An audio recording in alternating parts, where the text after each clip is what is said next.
Amados, abra sua Bíblia, o Evangelho de Marcos. Marcos capítulo 14, a partir do versículo 12 até o versículo 27. Marcos capítulo 14.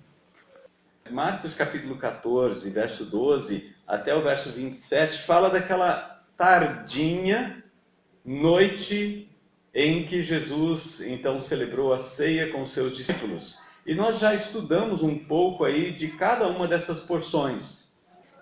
A Bíblia tem que se explicar sozinha. Não é nós que temos que ir para dentro da Bíblia com a nossa ideia, mas é a Bíblia que tem que trazer à luz a revelação da palavra de Deus. Diz assim o texto: no primeiro dia da festa dos pães sem fermentos, quando sacrificavam o cordeiro pascal, seus discípulos lhe disseram: onde queres que façamos os preparativos para comeres a refeição da Páscoa? Então ele enviou 2 dos seus discípulos e disse-lhes: ide à cidade e vos sairá ao encontro um homem levando um jarro de água. Segui-o.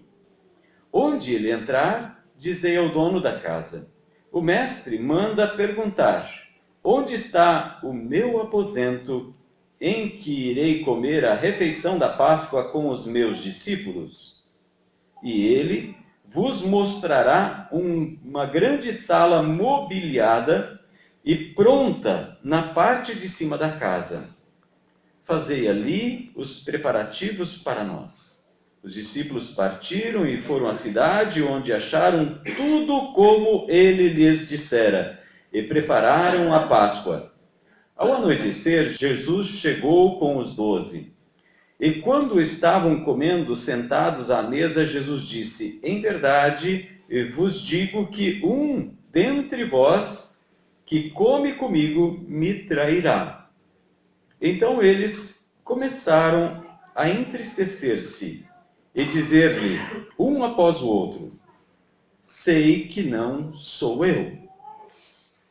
E ele lhes respondeu: é um dos 12, aquele que come comigo no prato. Pois o Filho do Homem vai, conforme está escrito a seu respeito. Mas ai daquele por quem o Filho do Homem é traído. Melhor seria para esse homem se não tivesse nascido. Enquanto comiam, Jesus tomou o pão e abençoou-o, partiu-o e lhes deu, dizendo: tomai, isto é o meu corpo. E tomando um cálice, deu graças, entregou-o aos discípulos e todos beberam dele. E disse-lhes: isto é o meu sangue, o sangue da aliança derramado em favor de muitos. Em verdade vos digo que não beberei mais do fruto da videira, até o dia em que o beber novo no reino de Deus. E tendo cantado um hino, saíram para o Monte das Oliveiras. E Jesus disse a eles: todos vós desertareis, todos vós me abandonareis, porque está escrito: ferirei o pastor e as ovelhas se dispersarão. Vamos orar?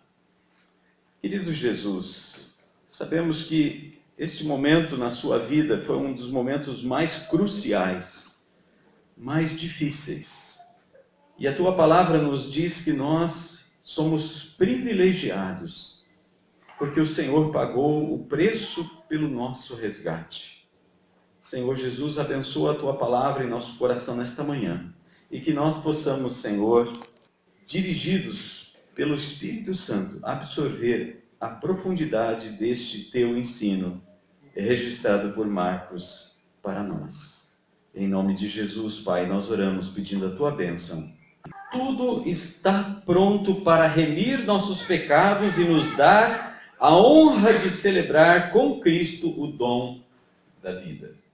Se a gente pudesse resumir todo esse texto que nós lemos aqui, talvez esta seria uma das frases que talvez você, olhando para o texto, você consiga resumir um pouco mais. Mas foi o que veio ao meu coração quando nós estávamos estudando esse texto quarta-feira de manhã. tudo está pronto para remir nossos pecados e nos dar a honra de celebrar com Cristo o dom da vida. E aqui é vida com V maiúsculo. Não é apenas esta vida, é a vida eterna. Jesus disse que ele não beberia, verso 25, se os irmãos olharem, ele diz, eu não beberei mais do fruto da videira até o dia em que o beber novo no reino de Deus. Ele disse para os discípulos naquela noite, eu estava ansioso querendo comer essa ceia com vocês. Não, Marcos não diz isso, mas outros evangelhos nos dizem isso. E a gente já aprendeu também aqui, no domingo de manhã na ceia, que os 2 discípulos que ele mandou na frente lá foi Pedro e João. Pedro e João. Então, quando a gente olha os textos paralelos, a gente acaba descobrindo algumas coisas que naquele texto não está. Mas se a gente pudesse resumir, é isso. Tudo está preparado para remir os nossos pecados e nos dar a honra de celebrar o dom da vida. Eu dividi esse texto em 3 partes, assim como eu preguei aqui. Alguns domingos atrás, alguns meses atrás, eu falei sobre os preparativos. A gente meditou sobre os preparativos da ceia, que vai do versículo 12 até o verso 16. Tudo está preparado. E é interessante a gente ver outras passagens da Bíblia onde mostra que tudo está preparado. Quando Deus criou o mundo, tudo estava preparado. E por último ele criou o homem e a mulher. O que eles tiveram que fazer foi só dar nome aos animais. Dar nome às plantas. E como nós somos criativos para fazer isso. Até os animais que já têm nome, nós damos o nome próprio. Cachorro a gente chama de Totó, Mole, Dote, e aí vai. Cada um tem o seu cachorro e tem o seu nome próprio. É cachorro. Adão deu o nome cachorro, vaca, né? Boi. Claro que ele não falava português, mas bem que podia ter falado português. Facilitaria bastante para nós. Eu creio que no céu nós não vamos ter essa barreira cultural e de língua. Todo mundo vai falar português. Aí vai ser fácil para nós. Tudo está preparado. Em Lucas capítulo 14, a gente vê Jesus falando uma parábola. A parábola é uma história comparando as coisas que nós não vemos com as coisas que nós vemos. Ele diz em Lucas 14, ele diz a partir do versículo 15 até o versículo 24 que ele havia convidado muitas pessoas para uma ceia. E aí quando estava tudo pronto, os cevados já estavam abatidos, estava tudo pronto para aquela ceia. E era uma festa, porque não era apenas um pouquinho de alimento, era alimento para vários dias. As festas deles normalmente duravam 7 dias, e às vezes eles prolongavam isso por mais 7 dias. Como a gente vê no Antigo Testamento, quando o rei, ele reinaugura o culto a Deus, eles fizeram 7 dias de festa. Aí o povo disse, gente, está bom demais, vamos ficar aqui, vamos fazer um feriadão. Fizeram mais 7 dias de festa. Oh, glória! Fizeram 14 dias de festa na presença do Senhor. E isso é bom. Isso é bom. Isso alegra o coração. Mas aqueles convidados que foram chamados para participar da ceia, um disse, eu comprei 5 juntas de boi. Outro disse, eu me casei. Outro disse, eu comprei um campo. E não foram. E não foram. Tudo estava preparado. Jesus mostra para os seus discípulos que tudo está preparado. Não somos nós que nós mesmos vamos ter que produzir algo que nos dê salvação. Jesus fez a nossa salvação. E Ele nos dá agora, Paulo diz em 1 Coríntios, no capítulo 10, o privilégio de celebrar o cálice da bênção. Aquele era o terceiro cálice que Jesus pegou e disse, este é o cálice da redenção. É a nova aliança no meu sangue. Porque redenção significa um preço pago para remir alguém. Era uma linguagem de comércio de escravos na praça. Então as pessoas chegavam lá e olhavam o escravo que queria e pagava o preço. Talvez regateasse um pouco, mas ele tinha que pagar um preço. O preço pago por nós, como escravos do pecado, foi a morte do Filho perfeito de Deus. Jesus diz em João capítulo 8 que todo aquele que comete pecado é escravo do pecado. Só tem um que pode livrar a gente. Se o Filho os libertar, Jesus diz, verdadeiramente sois livres. Jesus veio para nos libertar. Ele pagou o preço por nós. A única coisa que nós podemos fazer é um culto de gratidão. É agradecer. É exaltá-lo. Mas tem muita gente que diz, não, eu mesmo vou dar um jeitinho, eu sou uma pessoa legal, sou uma pessoa boa, eu não preciso de Jesus. E muita gente rejeita Jesus. Como aqueles convidados rejeitaram o convite de celebrar aquela festa junto com aquele Senhor que os havia convidado. Hoje muita gente rejeita Jesus. Porque não querem. Eles têm mais o que fazer, segundo eles. Eles têm mais o que cuidar. São as preocupações desta vida. E por se preocuparem tanto com esta vida, abrem mão da vida verdadeira, da vida eterna. A segunda divisão que eu faço desse texto vai do versículo 17 até o 21. E nessa divisão, Jesus mostra que todos nós somos pecadores. E o verso 27 eu inseri dentro desse texto justamente por quê? Porque Jesus disse que todos eles iriam desertar. Todos eles iriam abandoná-lo. E nós já estudamos aqui no domingo à noite sobre as peneiras que Pedro passou. E muitos de nós, eu acredito que eu e você, nos identificamos com alguma daquelas 6 peneiras que Pedro passou. Ou não? Muitos de nós nos identificamos com Pedro. Talvez não nas 6, mas em alguma delas a gente se identifica. Em alguma delas a gente é pego. E Jesus diz isso. E Paulo diz, citando o Salmo, ele diz, não há nenhum justo, nenhum sequer, não há quem busque a Deus. Todos se extraviaram, todos se desviaram. E Isaías, no capítulo 53, fala que nós éramos como ovelhas desgarradas, cada um andava pelo seu próprio caminho. Significa que cada um de nós tinha o seu próprio achômetro. Ah, eu acho que é por aqui, eu acho que se eu for um bom marido, se eu for um bom filho, Deus vai ter um lugarzinho para mim lá. Ah, eu acho que... E vai pelos achômetros da vida e desprezam o único que nos salva. É isso que tem acontecido no mundo afora. Ah, eu não preciso de religião. Claro que nós não precisamos de religião. Nós precisamos de Cristo, de Jesus. É o único que nos liga ao Pai. E muita gente pensa que a gente está querendo empurrar a goela abaixo religião. Não é Jesus.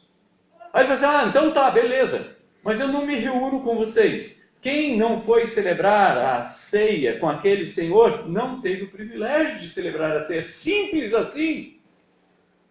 Nós não fazemos objeção alguma, qualquer um pode vir a Jesus. E é isso que esse texto aqui nos diz. Porque a graça de Deus se manifestou salvadora a todos os homens. Tito, capítulo 2, versículo 11. A todos, inclusive eu. Isso é uma boa notícia porque eu faço parte desse todos. E eu estou aqui por causa disso. Não é porque eu fui nascido numa família tal, e num país tal, em época tal. Não. Porque a graça de Deus, pela graça que nós somos salvos mediante a fé. É a fé, é a confiança de que Deus falou a verdade, que nós nos agarramos à graça de Deus. E a terceira divisão que eu faço desse texto vai do versículo 22 ao versículo 25. Somos chamados para celebrar o perdão e a vida eterna. Quando Jesus celebrou aquela Páscoa com seus discípulos, ele não disse somente que era o perdão. O versículo 25, de novo, eu ressalto ele.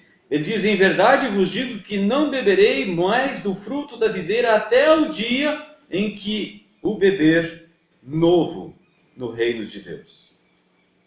Jesus está dizendo, esse sangue derramado é pelo perdão dos pecados de vocês, mas eu vou celebrar junto com vocês uma outra ceia. E lá nós vamos beber vinho. E lá nós vamos comer pão. Eu sou o pão da vida. E lá nós vamos comer, Isaías diz que nós vamos comer comida tutano de osso. Comidas gordas. Vinhos clarificados. A melhor comida, a melhor bebida. Se este mundo pode oferecer aí uma garrafa de vinho a 700, 1.500 reais, porque foi uma safra especial lá no céu, esse não dava nem para lavar os utensílios. É a melhor coisa. Em outras palavras, Isaías está querendo nos dizer, o céu é melhor. O céu é melhor.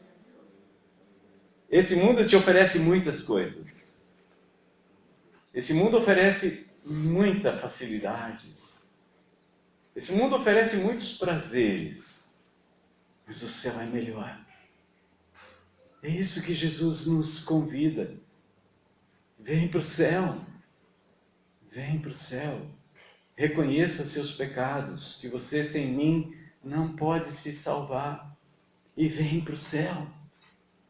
Vem para o céu. Jesus não ficou decepcionado porque os discípulos dele o rejeitaram, fugiram, Pedrão negou Jesus. Não. Jesus sabia que tudo isso ia acontecer. Ele disse que até Judas estava previsto que iria traí-lo para se cumprir as Escrituras. E quando o versículo 27 fala, está escrito, ferirei o pastor e as ovelhas se dispersarão. O profeta Zacarias, um dos últimos do Antigo Testamento, anuncia isso. Eu vou ferir o pastor e as ovelhas vão fugir, vão desaparecer, vão se esconder. E 3 dias depois que Jesus foi crucificado, onde é que a gente acha os discípulos? Porta trancada, janela trancada. Silêncio. Medo. Jesus vem e se coloca no meio deles. E diz, paz seja convosco. Ele veio como o príncipe da paz. E ele nos traz essa paz. Amém? Amém. Nós queremos celebrar então essa ceia do Senhor. Lembrando que Ele é o nosso príncipe da paz.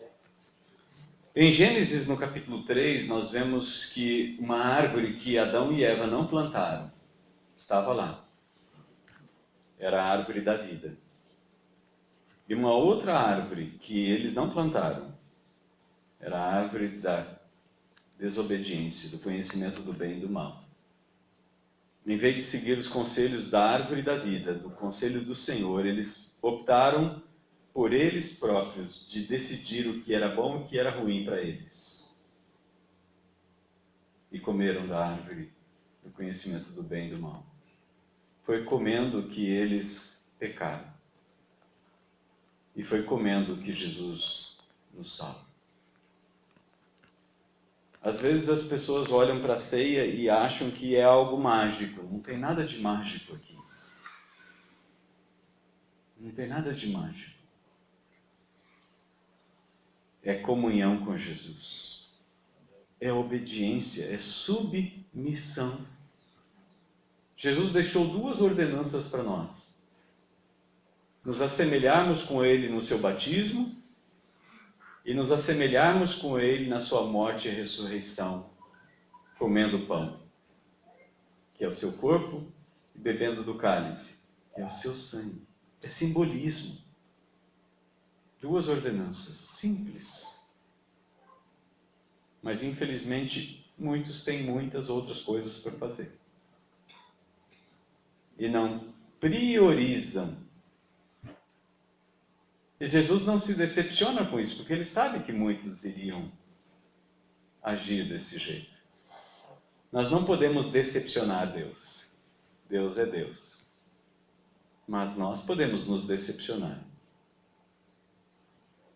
Deus tem o dom da vida para nós. E Ele continua dizendo para mim e para você: o céu é melhor. No Evangelho de João, Jesus fala, no capítulo 15, de uma videira. A gente não sabe que planta era aquela lá no jardim. A gente não conhece. Muita gente coloca no imaginário como se fosse uma maçã, porque imaginam que é uma fruta atrativa aos olhos, agradável ao paladar. E a Bíblia também não diz que jeito que era a árvore da vida. Mas João capítulo 15 nos dá uma ideia, uma pequena ideia. Se for apenas viagem, como o rei disse para Paulo, as muitas letras te fazem delirar. Se for delírio da minha mente, me perdoe. Mas Jesus diz: eu sou a videira verdadeira. E meu pai é o agricultor.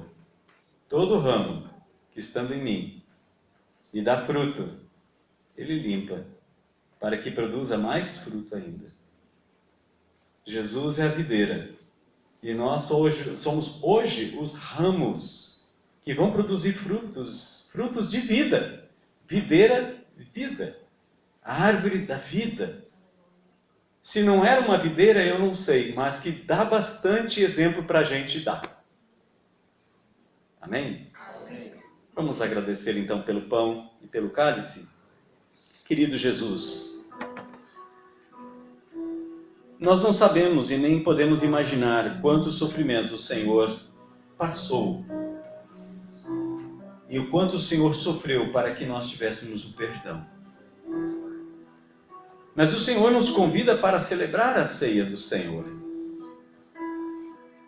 O Senhor nos ensina que alguns haviam sido convidados e preferiram as coisas deste mundo a celebrar a ceia com aquele Senhor. Hoje muitos à nossa volta não valorizam esta ceia do Senhor e nem querem se reunir junto com a igreja do Senhor, o povo do Senhor, que celebra o dom da vida, que celebra esse sacrifício em nosso lugar. Muitos acreditam que por si próprios e pelo seu próprio conhecimento, pela sua própria vida, eles podem produzir algo que os leve ao céu. Mas nós sabemos da tua palavra e da tua boca, Jesus, que não há outro caminho e nenhum outro caminho que nos conduza ao Pai senão o Senhor. Querido Jesus, abençoa este pão, abençoa este cálice. Pai, abençoa este pão e abençoa este cálice. Assim como naquela noite Jesus deu graças a Ti, Pai, por este pão, pelo pão que os discípulos comeram com Ele, pelo cálice que eles beberam com Ele. Senhor, Deus e Pai, abençoa este pão e este cálice que hoje nós queremos celebrar na Tua presença. Jesus, o Senhor prometeu que estaria conosco todos os dias e nós cremos que pelo Espírito Santo o Senhor está presente neste lugar. E por causa da Tua presença, Jesus, o Senhor conhece o nosso coração como o Senhor conhecia tudo o que estava preparado, e os discípulos simplesmente foram até Jerusalém e viram que tudo estava preparado, todo o cômodo, assim como os móveis, estava tudo preparado. Os discípulos apenas tiveram que buscar o vinho e os pães sem fermento para ali celebrar a Páscoa com o Senhor. O Senhor sabia que um daqueles discípulos, dos 12, haveria de traí-lo. O Senhor sabia que todos os discípulos iriam fugir quando o Senhor fosse preso naquele jardim do Getsêmani. E o Senhor sabe o que vai no coração de cada um de nós neste lugar. E assim como o Senhor olhou com graça e misericórdia para os seus discípulos, eu oro, Senhor Jesus, que o Senhor olhe com a mesma graça e misericórdia sobre nós. Com o mesmo olhar que o Senhor olhou para Pedro quando ele, pela terceira vez, ele disse: eu não conheço este homem. E o Senhor apenas olhou para ele. E aquele olhar do Senhor levou Pedro ao reconhecimento de que ele era pecador. Mas ele chorou amargamente. Senhor, quantos à nossa volta hoje não querem reconhecer sua miséria, seu pecado, e não querem se aproximar do Senhor? Jesus amado, olha com graça e misericórdia sobre o seu povo nesta manhã, sobre a nossa vida, sobre nossas famílias. E dá-nos, Senhor, a graça de celebrarmos esta ceia, como profeticamente nós vemos Jesus falando, para que nós também possamos celebrar a ceia contigo no reino. E assim, Senhor, estar contigo eternamente. Porque o Senhor já preparou tudo. O Senhor já preparou tudo para a remissão dos nossos pecados e para nos dar a honra de celebrarmos o dom da vida, a vida eterna. Abençoa cada um que vai celebrar a ceia nesta manhã. E que celebrando a ceia contigo, cada dia nós sejamos fortalecidos na fé e na esperança, até aquele dia que Jesus profetizou que nós vamos celebrar com Ele as bodas do Cordeiro.